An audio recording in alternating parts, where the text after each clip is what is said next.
Και εμείς τώρα πάμε να δούμε κάτι τελείως διαφορετικό, φίλες και φίλοι. Το Global Teacher Prize είναι ένα βραβείο ύψους $1.000.000 που απονέμεται από το Ίδρυμα Βάρκεϊ υπό την αιγίδα της UNESCO σε έναν εξαιρετικό εκπαιδευτικό, σε μια εξαιρετική εκπαιδευτικό, τη βλέπουμε στους δέκτες μας, η οποία προσφέρει μοναδικό έργο στο επάγγελμα και στην κοινότητα.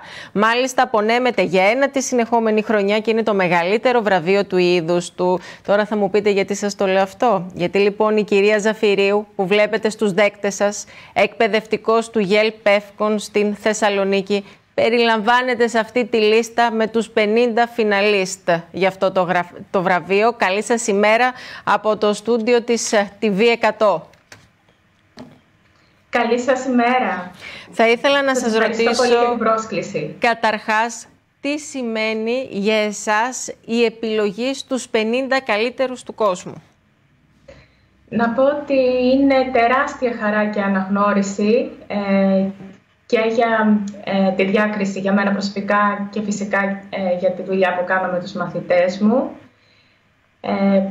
Είναι ένας θεσμός που, όπως είπατε, αναγνωρίζει την προσφορά του εκπαιδευτικού όχι μόνο στη διδασκαλία, αλλά και στην κοινότητα. Εμείς οι 50 φιναλίστ έχουμε την τιμή να υπηρετούμε ως Global Teacher Prize Ambassadors. Να πω εδώ ότι για το διαγωνισμό υπήρχαν πάνω από 5.000 συμμετέχοντες από 89 χώρες και έχουμε επιλεγεί 50. Κυρία Ζαφυρίου, φαντάζομαι πως δεν φτάσατε να διεκδικείτε αυτό το βραβείο από τη μία μέρα στην άλλη. Θα ήθελα λίγο να μας πείτε πώς το ξεκινήσατε όλο αυτό. Είσαστε καθηγήτρια αγγλικών, έχετε συνεργαστεί με πολλά παιδιά από διαφορετικές τάξεις, από διαφορετικές βαθμίδες. Πώς φτάσατε λοιπόν σε αυτό το σημείο? Λοιπόν, να πω κάποια πράγματα για μένα, για να σχηματίσετε καλύτερα την εικόνα. Είμαι, όπως είπαμε, καθηγήτρια αγγλικών από το 2005 στη δημόσια εκπαίδευση. Επίσης, είμαι σύμβουλος Δημοτικής Κοινότητας Νεάπολης στο Δήμο Νεάπολης Οικειών από το 2014. Στην 20χρονη πορεία μου έχω διδάξει μαθητές σε διαφορετικές περιοχές της Ελλάδας και μπορώ να πω ότι παρά τις προκλήσεις ήταν πολύ επικοδομητικό. Να πω ότι έχω μεταπτυχιακό στη χρήση νέων τεχνολογιών στην εκπαίδευση και πολλές επιμορφώσεις σε θέματα εκπαιδευτικής τεχνολογίας. Εργαλεία Web2, εφαρμογές τεχνητής νοημοσύνης, STEM, ρομποτική, αναλυτική εκπαιδευτικών δεδομένων. Γενικά πιστεύω πολύ ότι η εκπαίδευση πρέπει να είναι διαβίου, πρέπει να υπάρχει στην ουσία διαβίου μάθηση. Και πρέπει να εξυγχρονίζεται παράλληλα και η εκπαίδευση. Ακριβώς. Παρακολουθώ πάντα όλες τις εξελίξεις και τις εντάσσω στη διδασκαλία μου.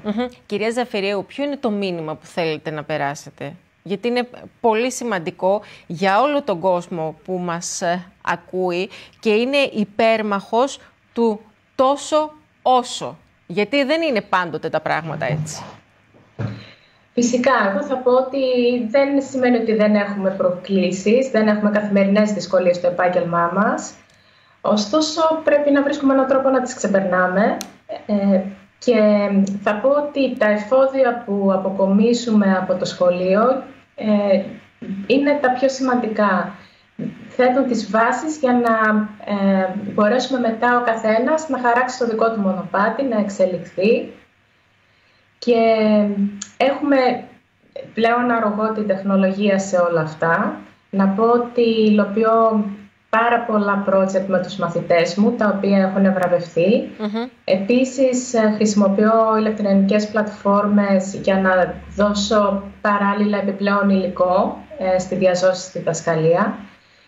Όλη αυτή η εμπνευσμένη δουλειά που γίνεται με τους μαθητές έχει αναγνωριστεί πανελληνίως με 6 πανελλήνια βραβεία στα ELT Excellence Awards και επίσης στα Education Leaders Awards.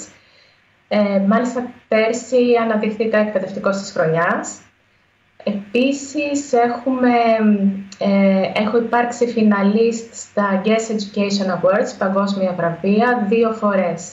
Εμείς ευχόμαστε 2023 και το 2024. Και με το πρώτο βραβείο τώρα και σε αυτό το διαγωνισμό, μέσα από την ψυχή μας, πραγματικά πότε περιμένουμε τα τελικά αποτελέσματα? Μέσα στο Φεβρουάριο θα αναδειχθεί ο νικητής.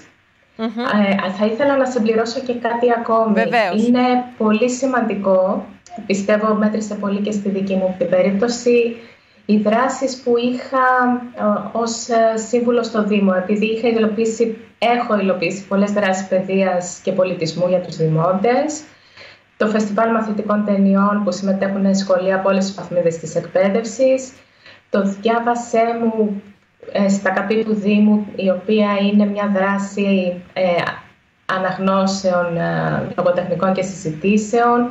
Επίσης, έχω κάνει εκδηλώσεις για την νεανική επιχειρηματικότητα, για την ευαισθητοποίηση για το Alzheimer. Άρα όντως δεν βρεθήκατε τυχαία, εγώ θα πω, σε αυτό το διαγωνισμό. Το καταλάβαμε. Πραγματικά καλή επιτυχία. Χρειαζόμαστε εκπαιδευτικούς με όρεξη πάνω απ' όλα, που να μπορούν να περνούν τη γνώση όμορφα στα παιδιά μας και αυτά να τη διαχειρίζονται αναλόγως μέσα από τα επόμενά τους βήματα. Να σας ευχαριστήσουμε πάρα πολύ. Να είστε καλά. Την καλημέρα μας. Καλή επιτυχία. Πολύ. Έτσι, φίλες και φίλοι, όμορφα και αισιόδοξα κλείνουμε το δεύτερο ημίωρο της εκπομπής μας.